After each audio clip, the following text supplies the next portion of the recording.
দর্শক এই মুহূর্তে রয়েছি শাহজালাল আন্তর্জাতিক বিমানবন্দর থেকে আপনাদেরকে জানানোর চেষ্টা করছি ওসমান হাদির শারীরিক অবস্থা সর্বোচ্চ পরিস্থিতি সম্পর্কে। দর্শক কিছুক্ষণ আগে কিন্তু রাজধানী রেফারেল হাসপাতাল থেকে ওসমান হাদিকে হযরত শাহজালাল আন্তর্জাতিক বিমানবন্দরে আনা হয়েছে এবং তার যে বহনকারী যে এয়ার অ্যাম্বুলেন্স রয়েছে সেটি কিন্তু সকাল 11:20 দিকে হযরত শাহজালাল আন্তর্জাতিক বিমানবন্দরে অবতরণ করে।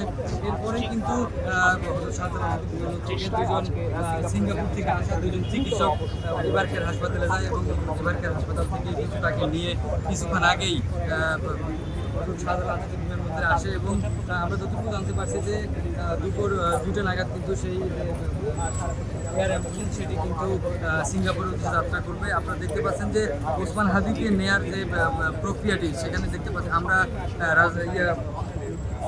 এয়ারপোর্টের যে গেট সেই গেটে কিন্তু দেখতে পাচ্ছি যে আইন শৃঙ্খলা রক্ষাকারী যে বাহিনী রয়েছে তারা কিন্তু কড়া নিরাপত্তায় রয়েছে এবং আপনারা দেখতে পাচ্ছেন যে এর সামনে কিন্তু এয়ারফোর্সের পাশাপাশি রয়েছে র্যাব সদস্যরা এবং আপনাদেরকে জানিয়ে রাখছি যে শুক্রবার তিনি জুমার নামাজের পরে নির্বাচনী প্রচারণায় গিয়েছেন এবং সেখানে কিন্তু তিনি দুর্বৃত্তের হাতে গুলিবিদ্ধ হন। এরপরে কিন্তু তাকে ঢাকা মেডিকেলে নেওয়া হয়েছে এবং ঢাকা মেডিকেলে তার প্রাথমিক চিকিৎসার পাশাপাশি সার্জারি করা হয় এবং সেই সার্জারির পরে কিন্তু তার পরিবারের সম্পত্তিতে কিন্তু রাজধানী হয় এবং সেখানে তাকে চিকিৎসা দেওয়া হয়। এরপরে কিন্তু তার যে গঠিত মেডিকেল বোর্ড সেই মেডিকেল বোর্ড কিন্তু সিদ্ধান্ত দিয়েছিলেন যে তাকে দেশের বাইরে নিয়ে উন্নত চিকিৎসা দেওয়ার জন্য।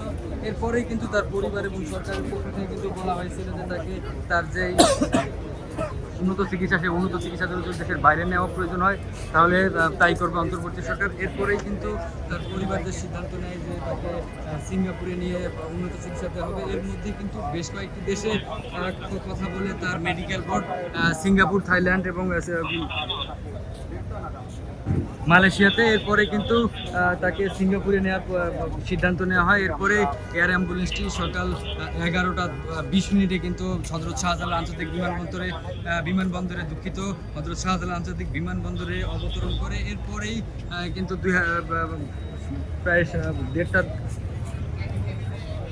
দুপুর 1:30 দিয়ে কিন্তু তাকে এবারকে হাসপাতাল থেকে বের করা হয় এবং এরপরে নিয়ে আসা হয় হযরত শাহজালাল আন্তর্জাতিক বিমানবন্দরে এবং এই বিমানবন্দর কিছুক্ষণ আগে কিন্তু ওসমান হাদিকে বহনকারী যে অ্যাম্বুলেন্স সেটি বিমানবন্দরে প্রবেশ করেছে।